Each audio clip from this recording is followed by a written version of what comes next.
ఆదికాండము 31 అధ్యాయము. లాబాను కుమారులు.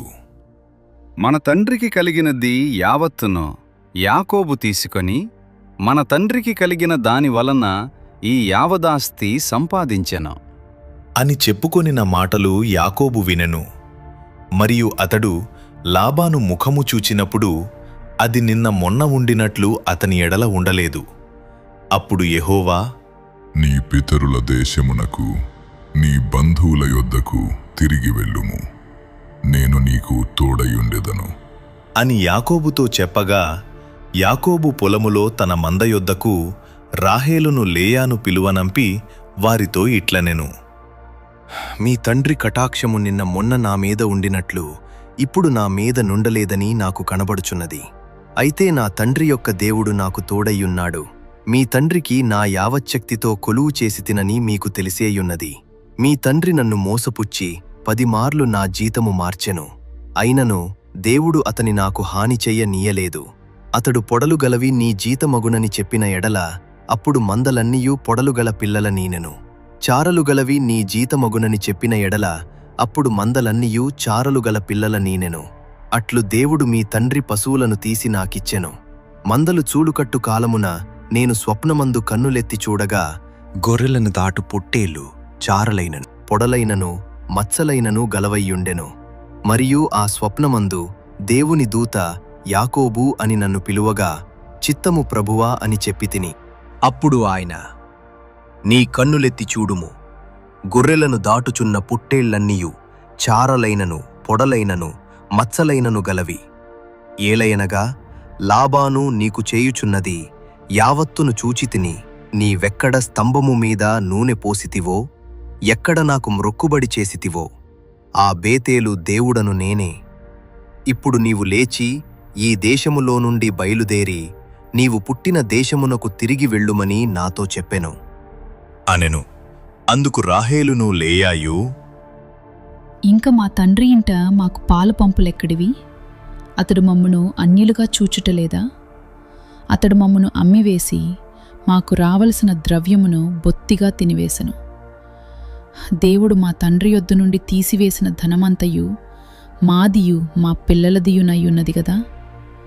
కాబట్టి దేవుడు నీతో చెప్పినట్లెల్లా చెయ్యుము అని అతనికి ఉత్తరమియ్యగా, యాకోబు లేచి తన కుమారులను తన భార్యలను ఒంటెల మీద నెక్కించి కనాను దేశమునకు తన తండ్రి అయిన ఇస్సాకు నొద్దకు వెళ్ళుటకు తన పశువులన్నిటినీ తాను సంపాదించిన సంపద యావత్తును పద్దన రాములో తాను సంపాదించిన ఆస్తి యావత్తును తీసుకుని పోయెను.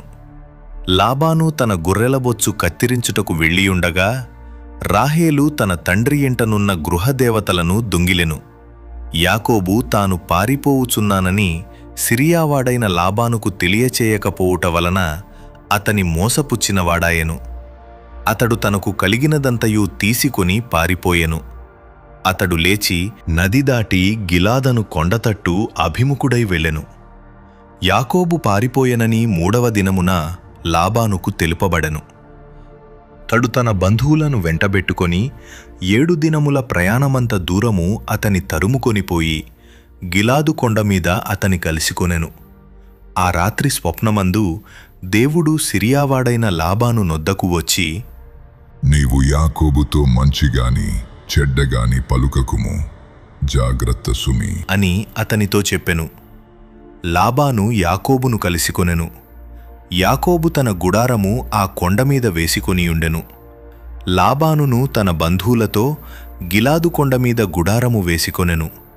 అప్పుడు లాబాను యాకోబుతో, నీవేమి చేసితివి? నన్ను మోసపుచ్చి కత్తితో చెరపట్టబడిన వారిని వలె నా కుమార్తెలను కొనిపోవనేలా? నీవు నాకు చెప్పక రహస్యముగా పారిపోయి నన్ను మోసపుచ్చితివేలా? సంభ్రమముతోనూ పాటలతోనూ మద్దెలతోనూ సితారాలతోనూ నిన్ను సాగనంపుదునే. అయితే నీవు నా కుమారులను నా కుమార్తెలను నన్ను ముద్దు పెట్టుకొననీయక పిచ్చిపెట్టి ఇట్లు చేసితివి. మీకు హాని చేయుటకు నా చేతనవును. అయితే పోయిన రాత్రి మీ తండ్రి యొక్క దేవుడు నీవు యాకోబుతో మంచిగాని చెడ్డగాని పలుకకుము, జాగ్రత్త సుమి అని నాతో చెప్పెను. నీ తండ్రి ఇంటి మీద బహువాంఛగలవాడవై వెళ్ళగోరిన ఎడల వెళ్ళుము, నా దేవతలనేల దొంగిలితివనగా. యాకోబు, నీవు బలవంతముగా నా యొద్ద నుండి నీ కుమార్తెలను తీసుకొందువేమో అనుకుని భయపడితిని. ఎవరి యొద్ద నీ దేవతలు కనబడునో వారు బ్రతుకకూడదు. నీవు నా యొద్దనున్న వాటిని మన బంధువుల ఎదుట వెదకి నీ దానిని తీసుకొనుము అని లాబానుతో చెప్పెను. రాహేలు వాటిని దొంగిలేనని యాకోబునకు తెలియలేదు.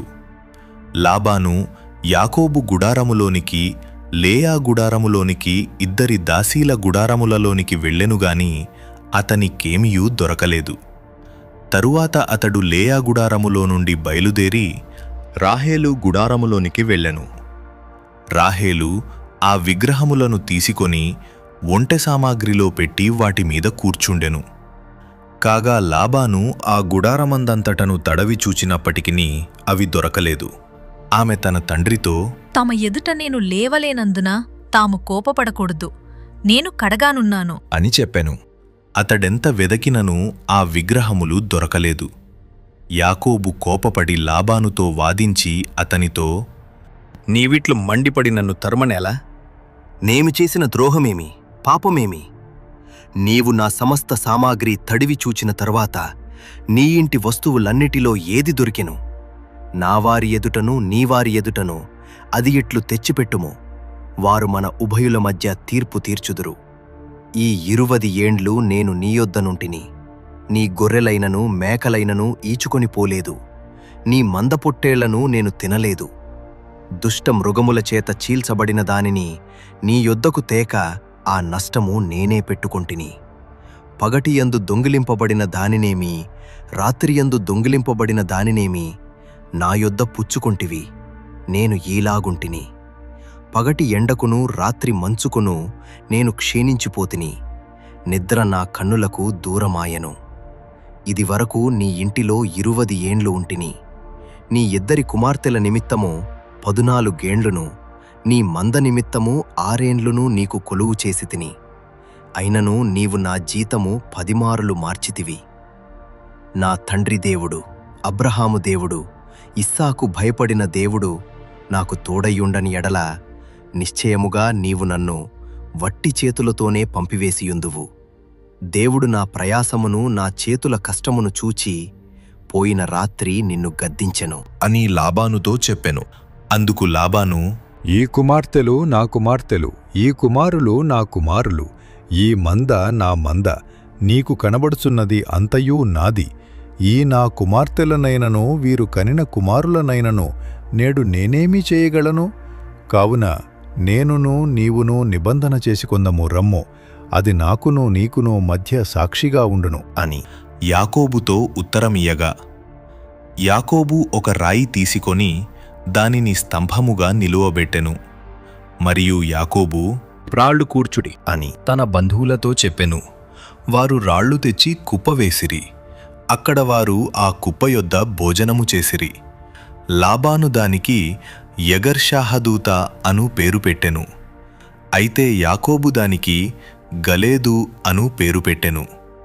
లాబాను, నేడు ఈ కుప్ప నాకును నీకును మధ్య సాక్షిగా ఉండును అని చెప్పెను. కాబట్టి దానికి గలేదను పేరు పెట్టెను. మరియు మనము ఒకరికొకరము దూరముగా నుండగా యెహోవా నాకును నీకును మధ్య జరుగునది కనిపిపెట్టునని చెప్పెను గనుక దానికి మిస్పా అను పేరు పెట్టబడెను. అంతట లాబాను, నీవు నా కుమార్తెలను బాధపెట్టినను, నా కుమార్తెలనుగాక ఇతర స్త్రీలను పెండ్లి చేసుకొనినను చూడుము, మన యొద్ద ఎవరును లేరుగదా, నాకును నీకును దేవుడే సాక్షి అని చెప్పెను. మరియు లాబాను, నాకును నీకును మధ్య నేను నిలిపిన ఈ స్తంభమును చూడుము, ఈ కుప్ప చూడుము. హాని చెయ్యవలెనని నేను ఈ కుప్ప దాటి నీ యొద్దకు రాకను, నీవు ఈ కుప్పను ఈ స్తంభమును దాటి నా యొద్దకు రాకను ఉండుటకు ఈ కుప్ప సాక్షి, ఈ స్తంభమును సాక్షి. అబ్రహాము దేవుడు, నాహోరు దేవుడు వారి తండ్రి, దేవుడు మన మధ్య న్యాయము తీర్చును అని చెప్పెను. అప్పుడు యాకోబు తన తండ్రి అయిన ఇస్సాకు భయపడిన దేవునితోడని ప్రమాణము చేసెను. యాకోబు ఆ కొండమీద బలి ఎర్పించి భోజనము చేయుటకు తన బంధువులను పిలువగా వారు భోజనము చేసి కొండమీద ఆ రాత్రి వెళ్ళబుచ్చిరి. తెల్లవారినప్పుడు లాబాను లేచి తన కుమారులను తన కుమార్తెలను ముద్దు పెట్టుకొని వారిని దీవించి బయల్దేరి తన ఊరికి వెళ్ళిపోయెను.